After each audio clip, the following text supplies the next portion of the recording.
안녕하세요. 저는 워킹맘으로 열심히 살아가고 있는 40대 후반의 여자입니다. 예전에 화제가 되었던 드라마에서 여주인공이 말했던 대사가 생각이 나는데요. 힘든 일을 거쳐 가장 완벽하다고 생각했던 순간에 더 큰 파도가 몰려온다는 대사였죠. 저도 이제야 좀 안정적인 삶을 살게 되었고, 이대로 가면 행복이 계속될 거라고 생각했던 때에 일생일대의 사건을 경험하게 되었답니다. 지금은 다시 안정을 찾고 살아가고 있지만 가끔씩 그때를 생각하면 몸서리가 치네요. 저의 이야기를 한번 들어봐 주시겠어요? 저는 대학교를 졸업하자마자 운이 좋게도 면접에 통과해서 나름 괜찮은 기업에 합격하게 되었어요. 워낙 업무량이 많아서 30 초반까지 정말 일에만 파묻혀 살았던 것 같아요. 사실 연애에도 별로 관심 없어서 연애도 거의 하지 않았답니다. 야근이 잦아서 거의 회사 동기들과만 지내다 보니 비슷한 나이대라 그런지 똘똘 뭉쳐 다니게 되더라고요. 동기 무리 중에 저보다 3살 많은 남편도 있었는데 제가 피곤하다고 하면 커피도 사다 주고 회식 끝나면 일부러 집에도 데려다 주면서 친절하게 대해주더라고요. 그래서 점점 호감이 생기게 되었고 서로 자연스럽게 사귀는 사이가 되었답니다. 저는 회사 사람들 몰래 연애를 하고 싶었지만 남편이 초반부터 너무 티를 내는 거예요. 그래서 얼마 되지 않아 동기들이 다 알게 되었고 어느새 공식 커플이 되었죠. 미래에 어떻게 될지도 모르는데 함께 회사에 다니니 상사들도 자꾸 농담을 하고 동기들도 눈치를 주기 시작하더라고요. 너무 불편해서 남편에게 둘 중에 한 명이 이직하지 않으면 이 관계를 끝내겠다고 엄포를 놓았죠. 남편도 저에게 푹 빠져 있을 때라서 열심히 다른 곳을 찾아보더라고요. 결국 비슷한 조건의 기업으로 연봉도 좀 더 높여서 이직에 성공하더라고요. 저는 남편의 추진력 있는 모습에 더욱 신뢰가 생겼던 것 같아요. 그렇게 3년의 연애 끝에 결혼까지 하게 되었죠. 친정과 시댁의 수준이 거의 비슷해서 딱히 반대는 없었답니다. 어느덧 15년의 세월이 흘렀고 남편과 저는 열심히 저축해서 수도권에 있는 아파트도 마련했고 둘이 합쳐 연봉도 넉넉해졌어요. 중학생이 된 딸과 함께 별 문제 없이 똑같은 일상을 살아나갔답니다. 저는 계속 같은 회사에 다니고 있고 어느새 과장 직급이 되었는데요. 워킹맘으로 살면서 그만두고 싶었던 순간이 몇백 번은 되었죠. 특히 아이가 초등학교 들어갔을 때는 너무 힘들어서 사표 내기 직전까지 갔었답니다. 딸이 아직 어린데 옆에 있어주지 못할 때나 주변 전업주부 엄마들이 저를 따돌릴 때 얼마나 서러웠는지 몰라요. 평생 전업주부로 살아오신 시어머니도 제가 일하는 걸 항상 못마땅해 하셨어요. 처음에 결혼한다고 인사드리러 갔던 날부터 제 인상이 너무 세서 남편 기를 죽일 것 같다느니 여자가 뭔 일을 그렇게 남자처럼 많이 하느냐느니 하면서 탐탁지 않아 하셨죠. 제가 너무 바빠서 발을 동동거릴 때 항상 저를 도와주신 건 친정 어머니였답니다. 힘들 때마다 울면서 일을 관둬야겠다고 말하면 자기가 최대한 도와주겠다면서 절대로 그만두지 말라고 여자도 자기 일을 갖고 있어야 한다고 용기를 주셨죠. 시댁은 우리 아파트와 가까운 거리에 있는 빌라에 살고 계셔서 정말 급할 때 아이를 부탁드렸던 적도 있었는데 항상 매몰차게 거절하셨답니다. 제가 전화를 할 때마다 멀리 나와 있다면서 단 한 번도 아이를 봐주시지 않았죠. 그래서 항상 시모에게 서운한 마음을 갖고 있었지만 겉으로 내색은 잘하지 않았어요. 왜냐하면 명절이나 제사 때에도 늦게 가는 날이 많고 시댁에도 자주 찾아가진 못해서 죄송한 마음이 있었거든요. 시모는 제가 늦게 가면 눈을 흘기시며 일가는 티 좀 내지 말라고 이 동네에서 네가 제일 바쁜 여편네 같다고 항상 핀잔을 주셨어요. 남편에게는 2살 위인 형이 있는데요. 제 손이 동서인 형님은 남편과 동갑이고 우리 딸과 같은 나이의 아들이 한 명 있답니다.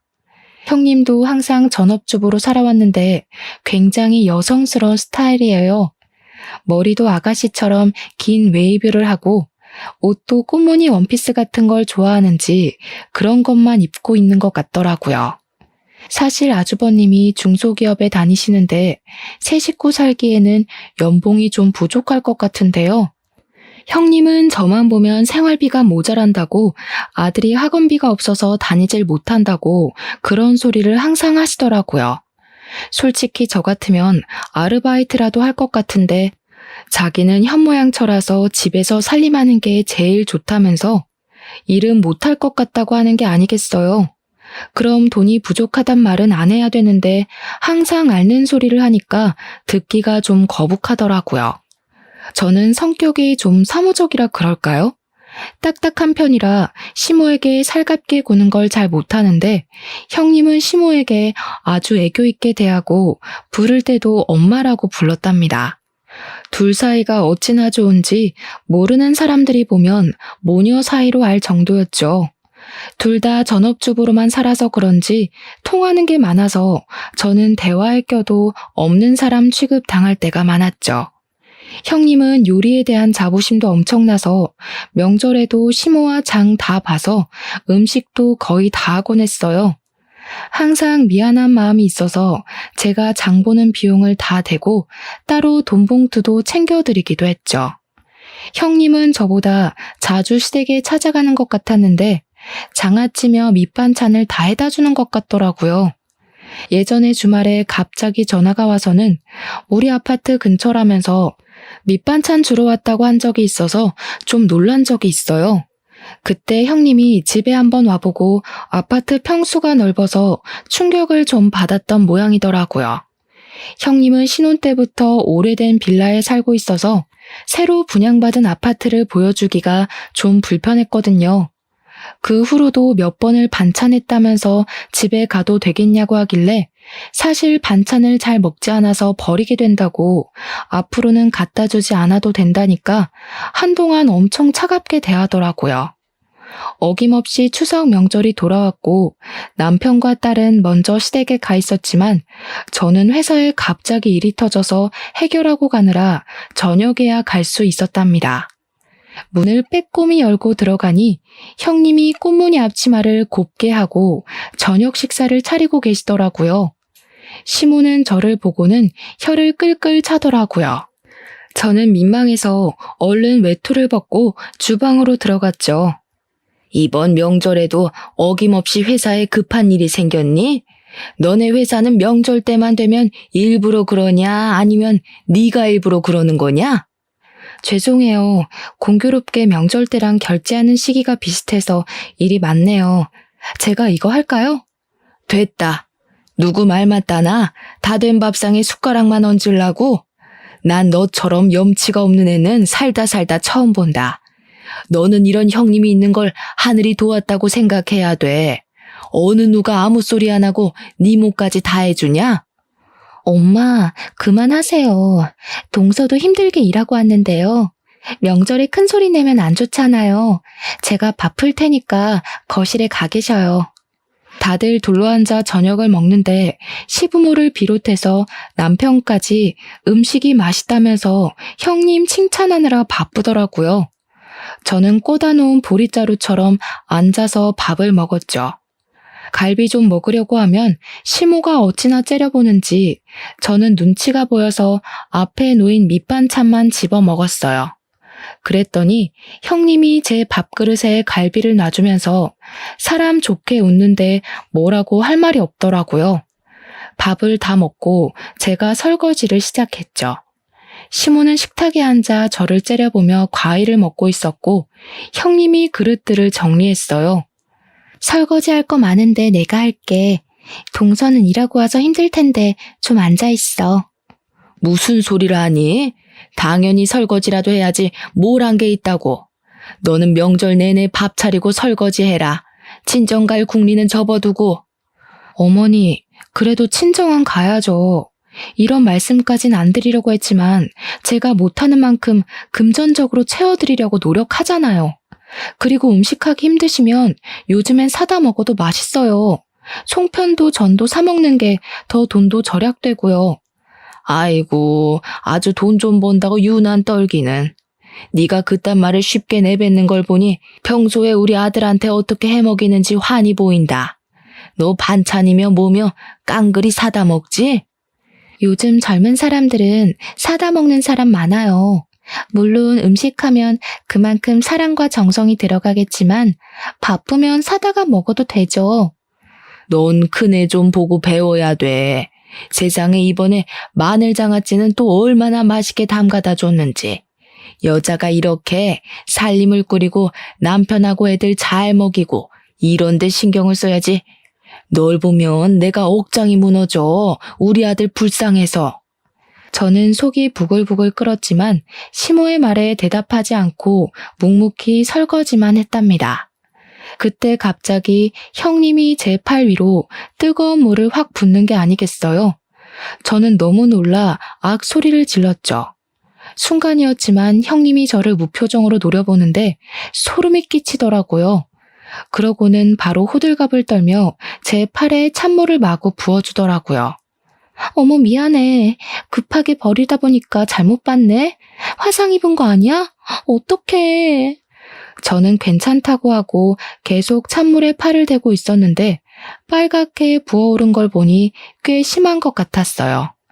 남편에게 화상연고 좀 사오라고 말했더니 시모가 혀를 끌끌 차더라고요. 칠칠치 못해서 그새 또 사고를 치고 남편을 부려먹어? 내가 너만 보면 혈압이 올라. 그런데도 회사는 안 잘리는 거 보면 신기해. 동서가 좀 덤벙거리는 편인 것 같긴 해요.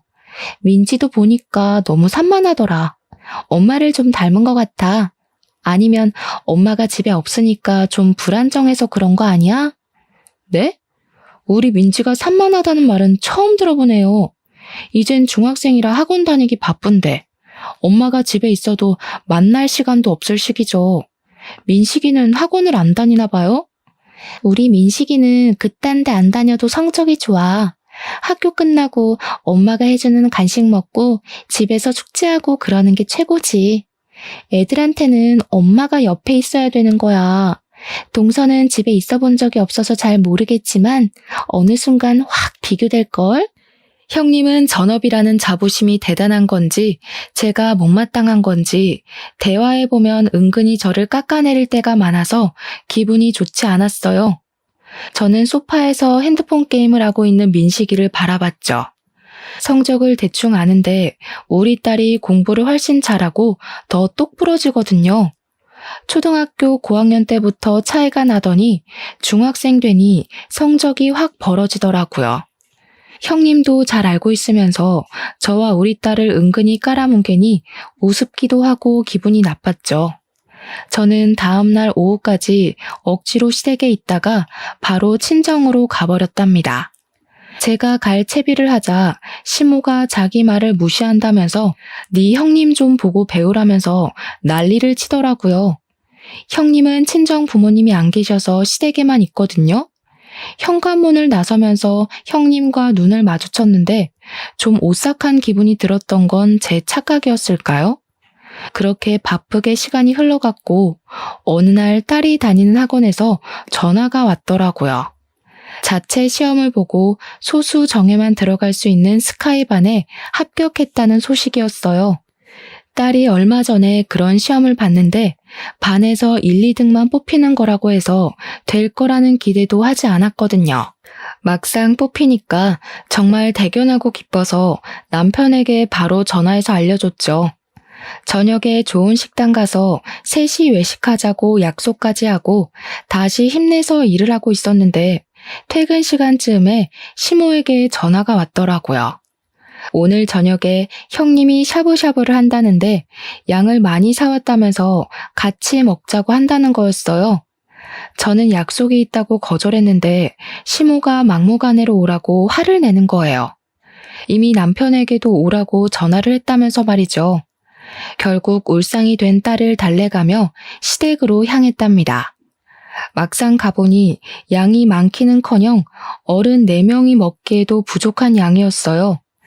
제가 좀 모자랄 것 같다고 하자 형님이 자기 기준으로 많은 양이라면서 더 먹고 싶으면 저에게 소고기를 더 사오라고 하더라고요.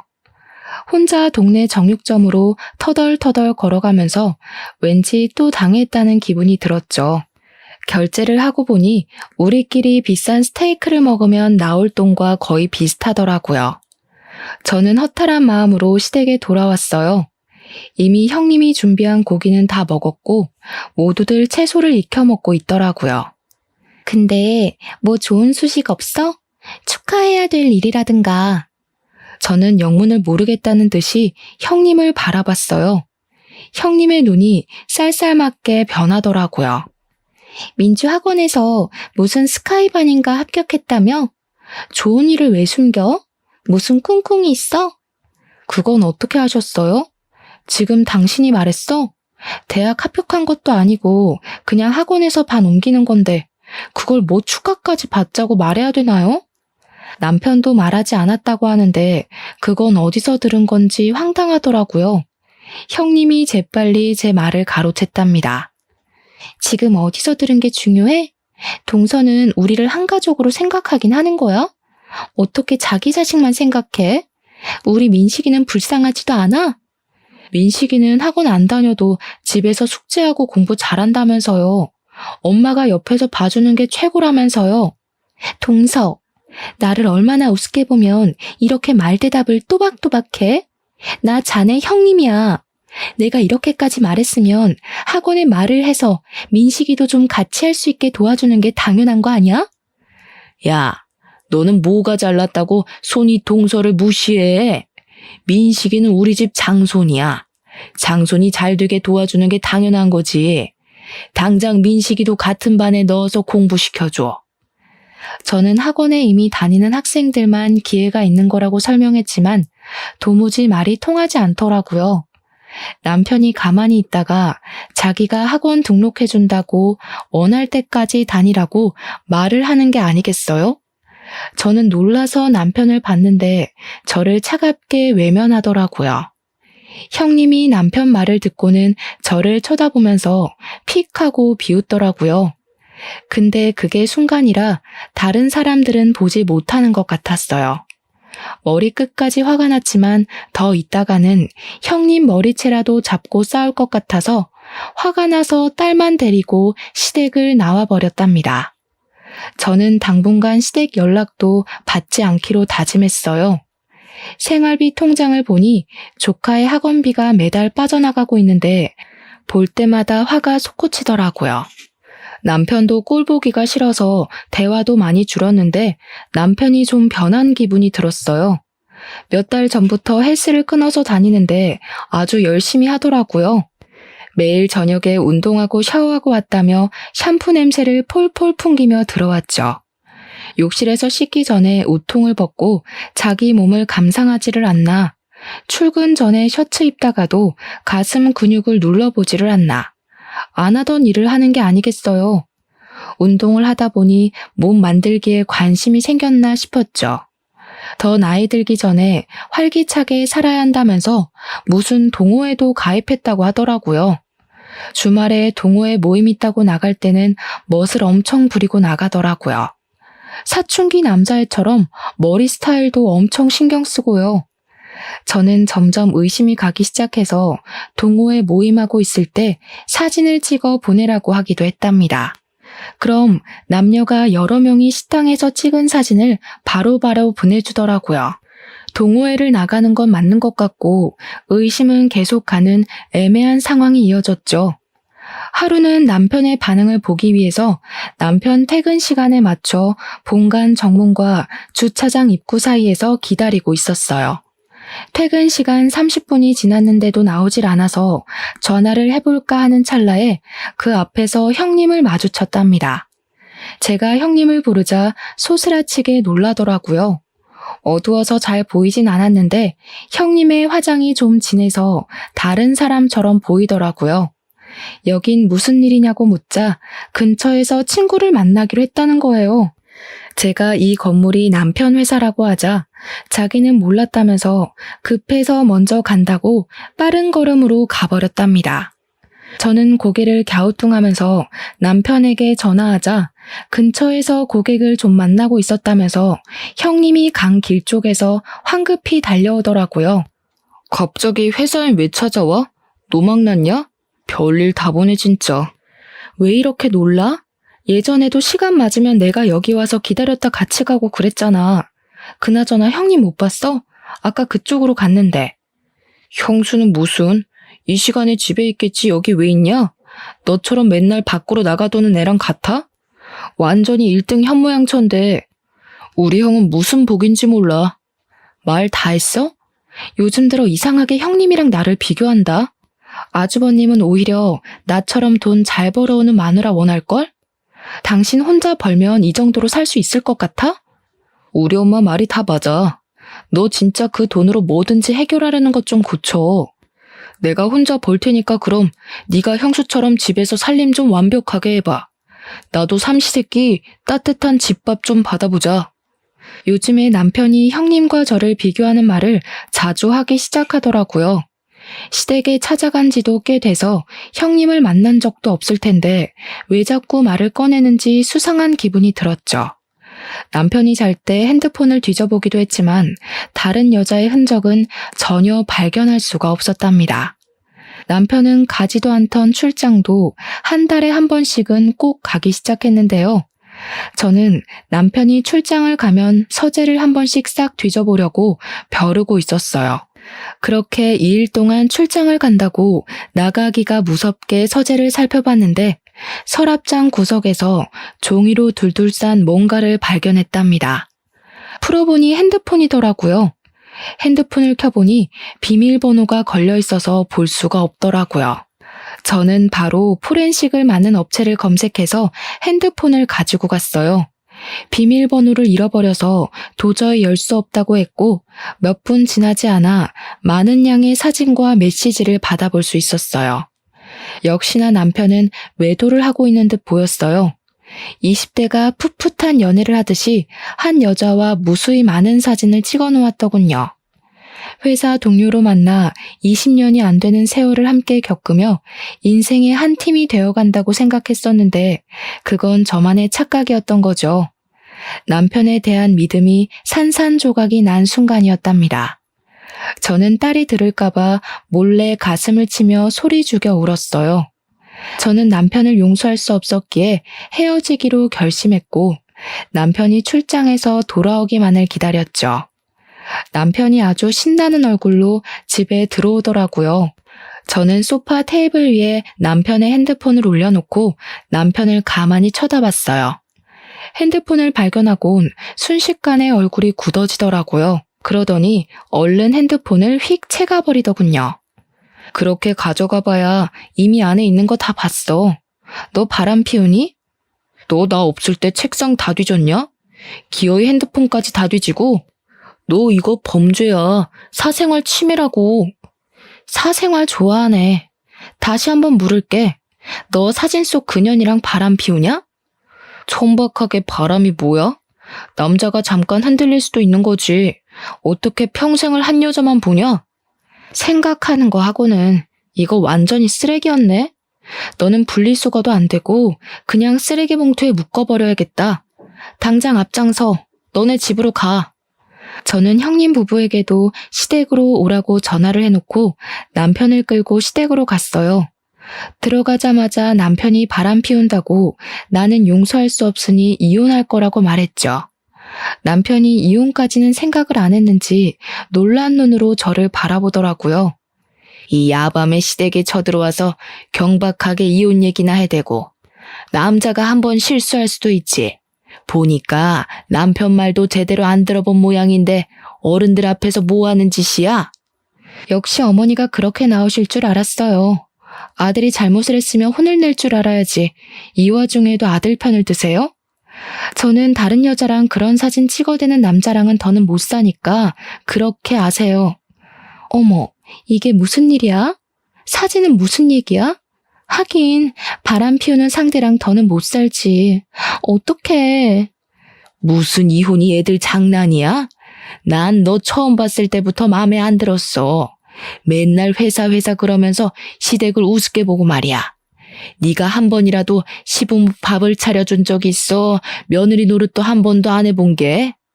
지금까지 매달 용돈 빠짐없이 드렸어요. 어머니는 맨날 돈으로 퉁친다고 하는데요. 육아휴직하고 돈 없을 때도, 아파트 이자 내느라 빠듯할 때도 꼭 어머님 용돈은 챙겨드리려고 제가 얼마나 노력했는지 아세요? 친정에는 용돈 드리지도 않는 거 어머니도 아시잖아요. 또 그놈의 돈으로 유세 떠네. 니까짓 게 얼마나 번다고. 야, 됐어. 우리 아들하고 당장 이혼해. 어디서 천박한 게 들어와서 이런 분란을 만들고 난리야? 보고 있던 남편이 머리를 마구 쥐어뜯으며 소리를 지르기 시작하더라고요. 아주버님이 형님을 말리고 형님은 저를 또 무표정으로 쳐다보고 있더라고요. 저는 무시하고 시댁을 나와버렸죠. 딸이 한창 민감한 나이라 어렵게 말을 꺼냈는데 다행히 저를 따라오겠다고 하더라고요. 어차피 이혼하려면 시간이 걸리기에 모든 게 끝날 때까진 흔들리지 말고 일상을 살아나가기로 결심했죠. 남편과 계속 얼굴을 보며 사는 건 정말 힘들더라고요. 남편은 매일 저에게 이혼은 안 된다고 했지만 저의 마음은 변하지 않았죠. 회사에는 아무런 내색도 안 하고 다녔지만 저에게도 참 힘든 시간인 건 마찬가지였답니다. 하루는 평일에 쉬게 되어 동네 카페에서 오랜만에 친구를 만나기로 했어요. 커피 한 잔 시켜두고 친구를 기다리고 있는데 멀찍이 떨어진 자리에 형님이 앉아 있더라고요.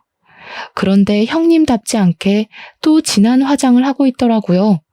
옷을 보니 미니스커트를 입고 있어서 놀랐죠. 어찌나 친구와 깔깔대며 크게 웃는지 카페 안에 사람들이 다 쳐다볼 정도였답니다. 저는 누구와 저렇게 얘기하나 싶어 형님 맞은편에 벽에 가려진 자리로 옮겨 앉아 보았어요. 알터니가 빠지니까 얼마나 속이 시원한지 몰라. 그동안 그 쌍판 보느라 얼마나 재수가 없었는지. 다 네 덕이다 얘. 서로 돕고 사는 거지. 나도 네 덕에 수입이 쏠쏠했어. 아주 사달라는 대로 다 사준다니까. 이혼은 안 한다고 해놓고 너를 계속 만나는 거 보면 그 인간도 보통은 아니라니까. 내가 그만큼 잘해주니까 그런 거지. 아직 빼먹으려면 한참 남았어. 네 이거는 언제 도착한대? 저는 새끼손가락을 올리며 천박하게 웃고 있는 형님의 친구를 슬쩍 바라봤어요. 그 순간 누가 뒤통수를 때린 듯이 번쩍 하더라고요. 바로 남편의 상간녀였던 거죠. 저는 어지러워진 머릿속을 정리해 보려고 했죠. 물론 제 육감은 모든 상황을 한 번에 꿰뚫고 있었고 저는 빨간 립스틱을 흉하게 바르고 낄낄대는 형님을 노려보았어요. 저는 얼른 둘이 같이 있는 사진을 찍어두었죠. 그때였어요. 한 젊은 남자가 껄렁하게 걸으며 형님 옆으로 다가오더라고요. 형님이 남자를 발견하고는 활짝 웃으며 팔짱을 끼고 바로 나가더라고요. 저는 바로 형님 뒤를 쫓았답니다. 저는 친구와 약속을 취소하고 어디론가 걸어가는 두 사람의 모습을 계속 카메라에 담았어요. 형님은 남자의 허리에 팔을 척 두르고 아주 신나서 걸어가더라고요. 두 사람이 들어간 곳은 카페에서 얼마 떨어지지 않은 거리에 있는 숙박업소였답니다. 저는 들어가는 모습을 동영상으로 찍어놓고 형님이 나올 때까지 기다렸어요. 역시나 몇 시간 후에 남자와 나오더니 그 앞에서 남자와 헤어지고 어디론가 바쁘게 걸어가더라고요. 저는 집으로 돌아와 형님에게 남자와 찍은 사진 한 장을 보내고 저녁 7시까지 우리 집으로 오라고 메시지를 보냈어요. 형님은 아무런 대답이 없었지만 7시가 살짝 넘은 시간에 초인종이 울리더라고요. 현관문에 들어서서 나를 째려보는 형님은 눈빛부터 달라 보였어요. 여태껏 봤던 살림 잘하고 여성스러운 며느리와는 딴판이더라고요. 형님은 소파에 앉아 다리를 착고고 어쩔 거냐는 눈빛으로 저를 보더라고요. 지금 집에 저밖에 없고 전 더 이상 그 집안 며느리도 아니니까 그렇게 바라보실 거 없어요. 아주버님 저녁 챙겨주고 오신 거예요? 몰라. 오늘 늦게 온대. 이제 우리 집안 사람도 아니면서 그딴 사진을 왜 보내? 뭐, 협박이라도 하게? 내 뒤라도 밟았어? 오늘 쉬는 날이어서 나갔다가 우연히 봤어요. 너무 놀라서 여쭤보려고 사진 좀 찍은 거고요. 놀랐는데 사진 찍을 여유까지 있고 역시 똑똑한가 봐. 그래서 나 바람 피운다고 우리 남편한테 말이라도 하게? 그 인간은 내가 둘러대면 깜빡 속아 넘어가. 네 말을 믿을 것 같아? 그럼 이건요? 이건 어떻게 설명할 건데요? 저는 형님과 상간녀와 함께 있는 사진을 보여주었죠. 형님의 얼굴이 파르르 떨리더니 곧 픽하고 비웃더라고요. 아, 이것도 봤어? 그래서 뭐 어쩔 건데. 이미 이혼 도장 다 찍은 마당에. 그래, 다 내가 꾸민 짓이다. 네가 돈 번다고 하도 꼴값 떨어서 너 좀 엿 좀 먹어보라고. 이혼까지 갈 줄은 몰랐는데 암튼 더 잘 됐지. 이젠 평생 네 면상 안 봐도 되잖아? 내가 싫다고 이런 짓을 꾸몄단 말이에요. 내 가정을 망가뜨리고 우리 딸 가슴을 아프게 하고 진짜 제정신이 아니네요. 나보다 나이도 어린 게 돈 좀 번다고 무시하고 네 딸 공부 잘한다고 무시하고 우리는 구질구질하게 사는데 너흰 해외여행이나 다니고 그러게 사람이 겸손해야지. 자랑질 좀 그만하고. 내가 언제 자랑을 했어요? 지금 보니까 민지 스카이방 간 것도 그 상간녀가 알려준 거네? 그렇죠. 남편 동호회 소개해준 게 형님이에요, 그럼? 그래, 불륜 모임인데 내가 40대 모임이라고 소개해줬어. 알려줘도 가는 남자가 있고 안 가는 남자가 있어. 네 남편도 그런 놈이니까 바람을 피운 거지. 내가 뭐 둘을 한 방에 묶어놨겠니? 어차피 북치고 장구친 건 네 남편이야. 형님은 저를 비웃으면서 주머니에서 담배를 꺼내들더라고요. 그러고는 담배 연기를 저한테 훅 뿌려댔어요. 그때였죠. 방에서 시부모와 아주버님과 남편이 우르르 달려나왔어요. 그걸 본 형님 얼굴이 하얗게 질려서 담배를 툭 떨어뜨리더라고요. 시모가 대뜸 형님의 머리채를 잡고 흔들기 시작했죠. 아주버님도 형님의 뺨을 세게 때리고는 악 소리를 내며 절규를 하더라고요. 아주버님을 붙잡고 한탄하던 시모가 분이 안 풀렸는지 형님의 머리를 사정없이 때리더라고요. 형님은 소리도 못 내고 부들부들 떨면서 맞고만 있었죠. 감히 니까지 꽤 우리를 속여? 부모도 없는 거 불쌍해서 걷어줬더니만 아주 듣고 있으니 가관이네. 너 여태껏 몇 놈이랑 바람이 난 거야? 그것도 모르고 우리 불쌍한 큰아들 혼자 너 먹여 살리느라 그렇게 밤낮 없이 일하고. 인두껍을 쓰고 어떻게 이런 일을 벌일 수가 있어? 나 이혼시키려고 네가 작정하고 9년을 들이밀었단 말이야? 그것도 모르고 그 꽃뱀한테 여태껏 퍼준 게 얼마야? 네가 다시 다 돌려내. 네가 다 원상복구 해놓으라고. 남편이 형님 멱살을 잡고 거칠게 흔들다가 바닥에 철퍼덕 주저앉더라고요. 그러다가 제 다리를 잡고 애걸하기 시작했죠. 여보, 다 들었지? 저게 다 꾸민 일이라잖아.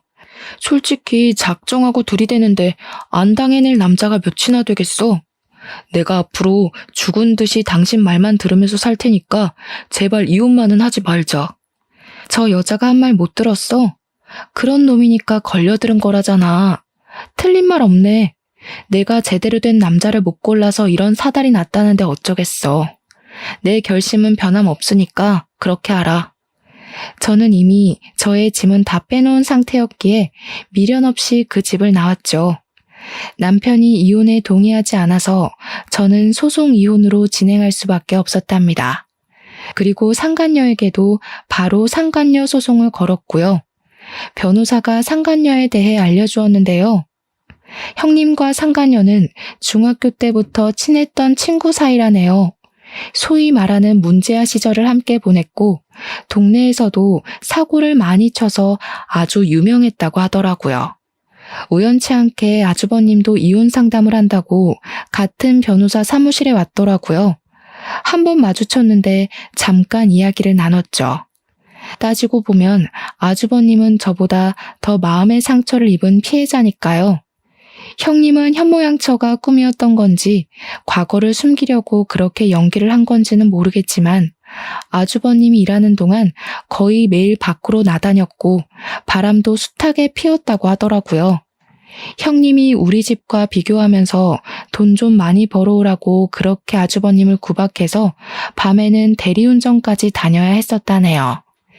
너무 바쁘고 형님을 믿었기에 신경 쓰지도 않았었는데 이번 일로 시조카가 울면서 자기가 아는 건 다 이야기해 준 거라고 해요. 가만히 아주버님의 이야기를 듣고 있다가 전 남편 얘기를 꺼내려고 하기에 바쁜 일이 있다며 얼른 자리를 피해버렸답니다. 워낙 남편의 증거가 확실했고 남편도 반성을 해서 소송은 비교적 짧은 시간 안에 끝날 수가 있었네요. 아파트의 절반 가격을 받고 위자료도 받을 수 있었죠. 딸의 양육비도 매달 받는 것으로 판결이 났답니다. 저는 남편에게 받은 돈과 직장인 대출을 받아서 딸과 둘이 살 자그마한 아파트를 얻을 수 있었어요. 사실 이런 일에 휘말리고 이혼까지 하게 되면서 딸이 상처를 받을까봐 가장 걱정이 컸죠. 이제 자기도 컸다면서 엄마의 마음을 이해한다면서 오히려 저를 위로해주는 딸이 있어 좀 더 빨리 일상으로 돌아올 수 있었던 것 같아요. 그렇게 이혼한 지 반년의 시간이 지났고 저는 딸과 둘이 살아가는 삶에 익숙해지고 있었죠. 어느 날 퇴근하고 집에 돌아오니 낯익은 신발이 현관 앞에 있는 게 아니겠어요? 그리고 아주 커다란 짐가방이 놓여 있더라고요. 놀라서 들어가 보니 역시나 시모가 떡하니 앉아 있더라고요. 그 옆에선 딸이 저의 반응을 보고 안절부절 못하고 있더라고요. 딸에겐 할머니니까 어쩔 수 없이 문을 열어주었겠죠. 저는 딸에게 괜찮다고 눈짓을 보내고 방에 들어가라고 했어요. 여긴 어떻게 알고 온 거예요? 아니, 어떻게 여기로 올 생각을 하세요? 어미야, 내가 다 잘못했다. 내가 그 불려우한테 홀려서 진짜 나를 생각하는 내 며느리를 잃은 게 너무 한이 된다. 내가 이렇게 사죄하마. 시모는 제 앞에서 무릎을 꿇더니 양손을 빌기 시작하더라고요. 저는 시모를 억지로 끌어서 일으켰죠. 왜 이래요, 이제 와서. 얼른 나가요, 경찰 부르기 전에. 또 찾아오면 진짜 가만히 안 있을 거예요? 애미야, 제발 나 좀 용서해 주렴. 내가 갈 데가 없어. 늙은 시어미가 길거리에서 자다가 죽었으면 좋겠니? 아니면 딱 한 달만 여기서 좀 지내게 해다오. 응? 이게 무슨 말 같지도 않은 소리예요? 누가 내 시어머니야? 나 같은 며느리 필요 없다고 내칠 때는 언제고. 나가요, 나가. 내가 진짜 갈 데가 없어서 그래. 첫째가 이혼하고 일도 때려치우고 맨날 술만 마셔. 나만 보면 집안 살림 다 때려 부수고 나가라고 소리를 질러서 내가 집에 있을 수가 없다. 아이고, 내 신세야. 그건 제 알바가 아니에요. 저는 더 이상 그 집하고 얽혀있는 사람이 아니라고요. 이 더러운 가방 갖고 당장 나가요, 당장. 저는 시모를 있는 힘을 다해 문 쪽으로 밀었죠. 시모가 신발장을 붙잡고 엉엉 울면서 버티고 있는 걸 보니 어이가 없더라고요. 전 남편에게 바로 전화를 걸어서 당장 모시고 가라고 소리를 질렀답니다. 30분도 안 돼서 전 남편이 왔더라고요.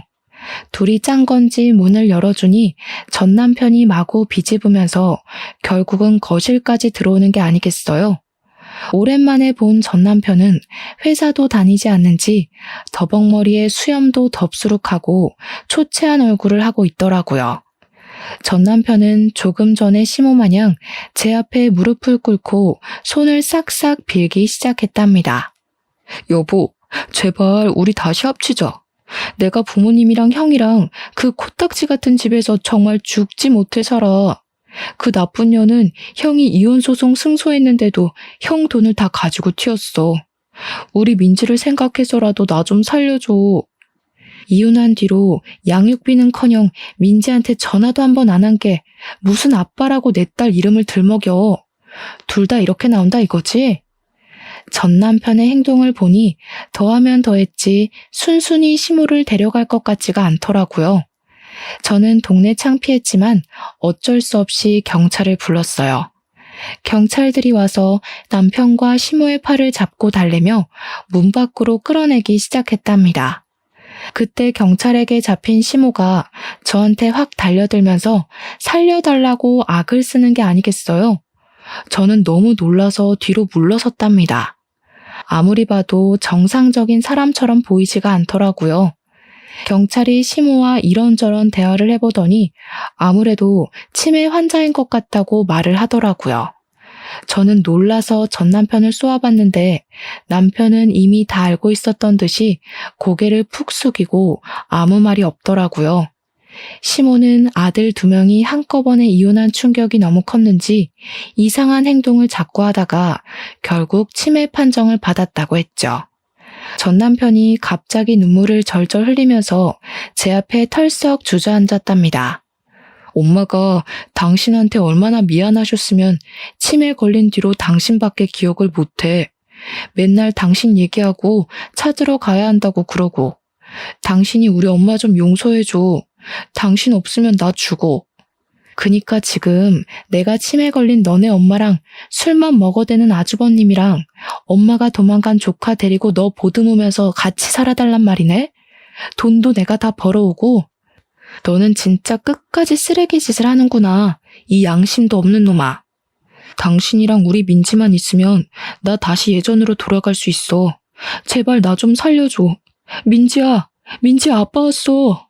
전 남편이 딸의 이름을 계속 부르자 어느새 딸이 문을 빼꼼히 열고 보고 있더라고요. 저는 얼른 방으로 들어가라고 소리치고 현관문을 닫아버렸어요. 네가 뭘 잘했다고 민지 이름을 입에 올려. 얼마나 더 애한테 상처 주려고 그래. 다시는 너랑 길에서라도 마주치는 일 없을 거야. 또 찾아오기만 해봐. 가만 안 있을 거니까. 저는 경찰에게 2 사람을 주거 침입죄로 신고하고 싶다고 당장 상황 좀 마무리해달라고 했어요. 경찰이 침입죄에 해당될 수 있다고 경고하자 전 남편은 무서웠는지 입을 꾹 다물더라고요. 그렇게 2 사람이 경찰차를 타고 가는 걸 끝으로 다시는 전 남편을 만나지 않았답니다. 저는 양육비 문제 때문에 전 남편에게 집 주소를 알려준 게 잘못이었다는 걸 깨달았죠. 전 남편 행색을 보니 지금까지 받지 못했던 양육비를 기대하지도 말고 그저 딸과 함께 둘이 살아가는 게 나을 것 같더라고요. 정말 감사하게도 소란스러운 환경에서도 딸은 공부를 열심히 해줘서 중학교 3학년 때는 전교에서도 높은 등수를 차지했답니다. 이제 고등학교를 입학해야 하니까 학군지로 알려진 곳으로 이사하려고 차근차근 준비를 했었는데요. 운이 좋게도 이사 가고 싶었던 아파트의 매물을 좋은 가격으로 얻게 되었어요. 더 작은 아파트로 오게 되었지만 남편이 주소를 알 수 없도록 행정 처리를 해놔서 시모도 더 이상 찾아오지 못할 테니 딸과 평화롭게 지낼 수 있는 지금 이 순간이 참 소중하게 느껴지네요. 가족이라고 생각했던 사람들에게 배신을 당하니 상처와 충격이 몇 배로 크게 다가오더라고요. 그동안 제가 헌신하고 배려했던 모든 것들이 무너져버리는 경험을 하니 좀 더 나를 소중하게 생각하고 나 자신을 위해 사는 시간을 많이 가져야겠다는 생각이 들었어요. 많은 역경이 있었지만 제 직장과 커리어를 계속 지켜낸 덕분에 딸과 제 자신의 더 나은 삶을 위해 빠른 선택을 할 수 있었던 것 같아요. 만약 금전적인 문제가 있었다면 헤어나오기가 더욱 힘들었을 거라는 생각이 든답니다. 딸이 대학을 갈 때까지는 긴장을 늦출 수 없겠지만 딸도 성인이 되고 더욱 여유가 생기면 지금 순간을 추억하며 웃을 수 있는 날이 올 거라 믿고 있죠.